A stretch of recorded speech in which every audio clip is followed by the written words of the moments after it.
Hello there everyone and welcome back to Love the Grind. My name is Michael Prevey and my website is www.lovethegrind.com. It's where you're going to find blog posts about spiritual growth, professional fulfillment, and a balanced approach to total health. Welcome back to this series of YouTube videos that I'm doing about prescription drug withdrawal and surviving that withdrawal. The topic of today's video is a bit of an anniversary celebration. This month marks 6 years off Paxil for me. In December of 2012, I stopped taking that SSRI that I'd been prescribed as a 21-year-old college student for some panic attacks and social anxiety, and I took that along with some Xanax all the way through my 20s and into my 30s.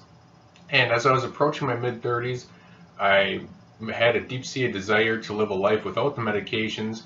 It was becoming apparent to me that they were causing some problems, so I stopped taking them, and when I did, I was confronted by the withdrawal scenario. Things that I really didn't see coming, the strange body pains, mental pains, the emotional challenges, and it was a very painful time, but it was also, as the healing timeline progressed for me, an opportunity for growth. And so that's kind of what I'm going to be touching on in today's video.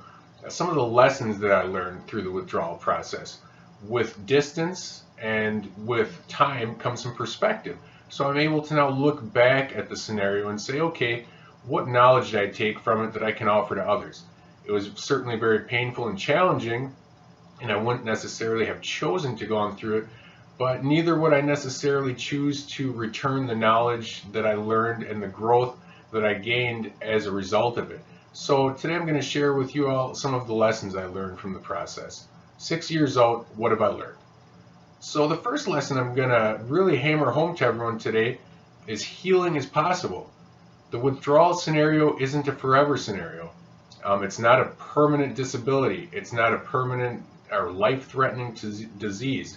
It's something that you're going to find healing from. It just takes a little time. Now, I know that when you first start going through the process, especially, you begin scouring the internet, looking for any information you can find. You're frightened, you feel alone. There's not a lot of great information out there when you go to the doctor. Our families are oftentimes confused. They want to help, but they don't know how. So we go online looking for information.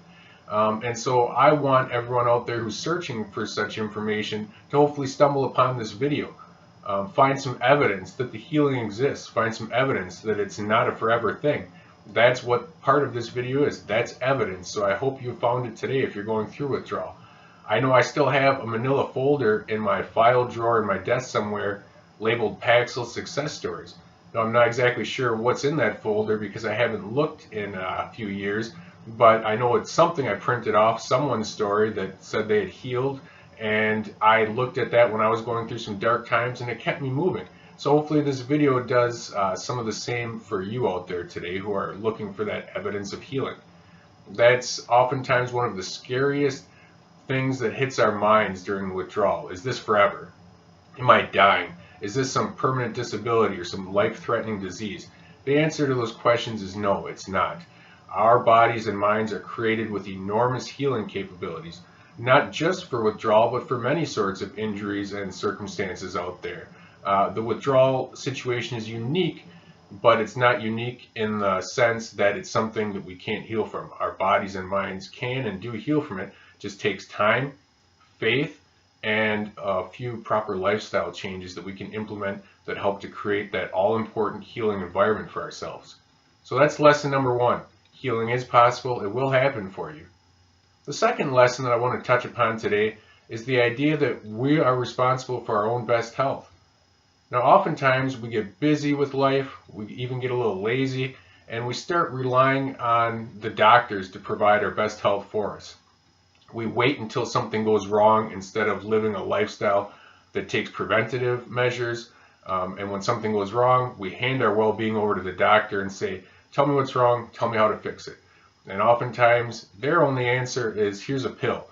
And we have no idea the sort of time bomb we're ingesting when we take that first dose. Many years later, things kind of come to a head in a withdrawal scenario, and we wish we would have dealt with things in a different manner. But these are lessons learned, and they're important and useful lessons. So rather than relying on the doctors to provide our best health on a daily basis, we can do that for ourselves through exercise, through proper nutrition, through what we choose to eat or don't eat, through the company we choose to keep or not keep, the professional environment we put ourselves in every day, the information we take in online or in books, in movies, YouTube videos, whatever it is. These things are important parts of building our psyche. And our psyche and our spiritual health are very important aspects of total health, which is something that I hammer home to everyone. Our health is about physical, mental, emotional, and spiritual health. And we can every day take measures to make that health better for ourselves. So at first that realization was extremely daunting to me, very frightening. If the doctor can't help me, who can help me? How can I be responsible for digging myself out of this hole? But as my healing progressed, and as I also began to implement some lifestyle changes that assisted with my improvements, then that realization became empowering for me. Okay, we're responsible for our own best health. So if I don't have a specialist situation or an emergency situation, that means that I can control 90% of what my health is on a daily basis. So that means that I can always take some tiny measure to make tomorrow better than today, or to make next week better than last week, or 2 years from now better than last year, and so forth. So at first that's a frightening realization. We're responsible for our own best health. But in the end, it's a very empowering realization, and it's a comforting realization, and it means that no matter what our scenario is, we can always do something to improve it. So that's one of the lessons I learned also from withdrawal, and I hope that all of you out there take a little comfort from that as well. There's always little steps we can take to improve our own health and our own situation. We can always make next month better than this month, and next year better than this year. Doesn't mean everything happens overnight, but it does happen. Those are a couple of the lessons that I've learned in the last 6 years since I've stopped taking that Paxil. I hope that you've enjoyed me sharing these with you. You'll find more of them in a blog post that I put out this month at lovelygrind.com. You can go there, read that blog post, sign up for the mailing list, and also subscribe to this YouTube channel. Leave questions and comments. I hope to hear from many of you. And I've also started doing some coaching this past fall online and via Skype. So if any of you are interested in finding out more about that, just message me, or you can go to my website, send me an email. I'll send you more information, and perhaps we'll work together in the future. I can offer you some knowledge, some support and encouragement and guidance, keep you moving forward in your own healing journey. The healing does happen. It just takes a little time. Again, my name is Michael Prevey. My website is lovelygrind.com. Until next time, please remember to take care of yourself and your dreams.